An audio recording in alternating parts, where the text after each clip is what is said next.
Namun begitu, the good news is dia bukannya satu kes yang orang kata jangkitan, disebabkan kita punya kawalan ni actually quite good. Daripada segi kawalan kita, majoriti rakyat Malaysia ni dia mengikut peraturan, dia mengikut lunas undang-undang dan mengikut arahan kerajaan supaya duduk di rumah. So majority is okay. Namun begitu, dan kita tidak ada cases yang local cases. Bukan tidak ada tetapi dia bukan cases di mana dia berlaku kerana orang ni tak dengar cakap, dia pergi ke tempat lain, so dia berjangkit. Dia tidak berlaku begitu. Dia berlaku because of all cases, kluster yang lama ataupun kluster yang dibawa balik daripada overseas. Jadi itu antara sebab kenapa kenaikan itu berlaku. Jadi untuk, macam saya kata, macam kalau kita tengok SARS dulu, SARS dulu mengambil tempoh masa lebih kurang 4 sehingga 6 bulan untuk Singapore really fully recovered daripada SARS masa tu. SARS tahun 2001-2002 kata salah saya. So masa tu Singapore is a small country berbanding negara kita besar. Even a small country macam tu, dia nak control. Sebenarnya kalau ikutkan Singapore lagi senang nak control kan.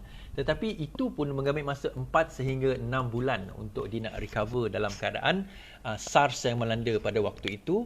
Dan recover maksudnya bukan perintah berkurung, tetapi maksudnya recover daripada really fully bebas daripada SARS, sehingga lepas itu lebih kurang 12 bulan baru dia ada penemuan vaksin. Kemudian baru kita introducekan vaksin yang ada itu.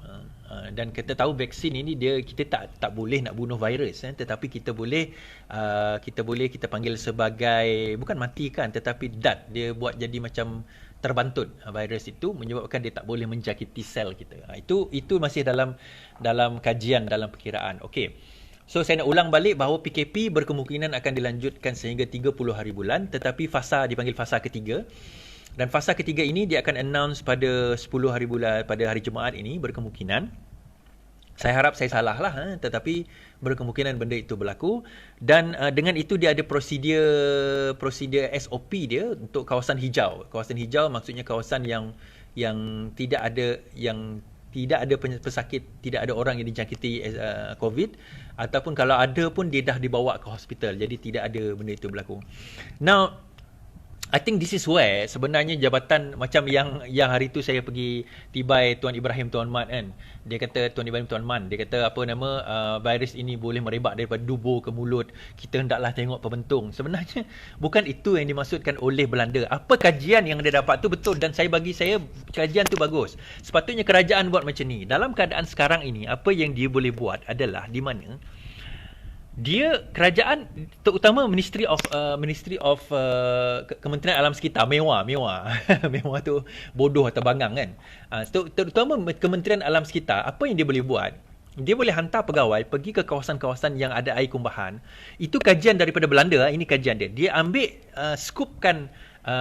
ambil konsentrasi daripada air kumbahan itu dan lihat kandungan COVID di dalam COVID-19 di dalam air kumbahan tersebut. Dan daripada situ dia boleh tengok bahawa sama ada populasi ini terkena COVID atau tidak. So dia boleh tengok concentration of COVID-19, dan virus COVID itu memang boleh hidup dalam sewage, dalam air kumbahan. Bukan virus itu saja, semua jenis virus saja, tetapi dia boleh specifically target that virus. Dan virus itu, daripada situ dia boleh buat calculation, kawasan ini population dia berkemungkinan ada orang yang sudah ada jangkitan COVID tetapi tidak manifest, tidak ada tanda-tanda bahawa dia dah sakit. Dia sakit ataupun dia dah ada jangkit itu. Tetapi bila dia buang najis, dia buang air besar, buang air besar, kuman itu ada sebahagian dia mengikut najis tersebut dan masuk ke dalam air kumbahan. So daripada situ Kementerian Alam Sekitar boleh buat kajian dan dia boleh tengok konsentrasi virus COVID di kawasan kumbahan tersebut, dan dia boleh tengok daripada mana datangnya sewage tersebut, dan dia boleh pinpointkan population di mana population itu berkemungkinan ada yang sudah ada penyakit COVID tetapi belum manifest lagi. Jadi dia boleh tutup kawasan itu dan minta supaya penduduk dia berhati-hati dan duduk di rumah, quarantine themselves. Jadi itu sebenarnya kita boleh klasifikasikan kawasan kuning atau kawasan merah. Bagi kawasan yang dikaji memang tak ada langsung, baru kita klasifikasikan sebagai di kawasan hijau. Jadi orang di kawasan ini kita boleh kata bahawa mereka sudah dalam masa beberapa hari kita dapati tak ada dan kita boleh klasifikasikan sebagai hijau. Kerana walaupun berkemungkinan mereka itu tidak sakit, tidak bermakna mereka bukan carrier kepada virus tersebut. So ini satu kajian yang sangat menarik yang dibuat di Netherlands, di Belanda, yang mana kita boleh adaptkan di negara kita dan kita mengurangkan pertama risiko benda ini berjangkit selepas dia dah pulih. Itu yang pertama. Kedua, kita mengurangkan kos untuk nak test setiap penduduk rumah tu. So kalau kita test sekarang, satu test tu kalau kita betul-betul nak diagnose RM300 kos dia.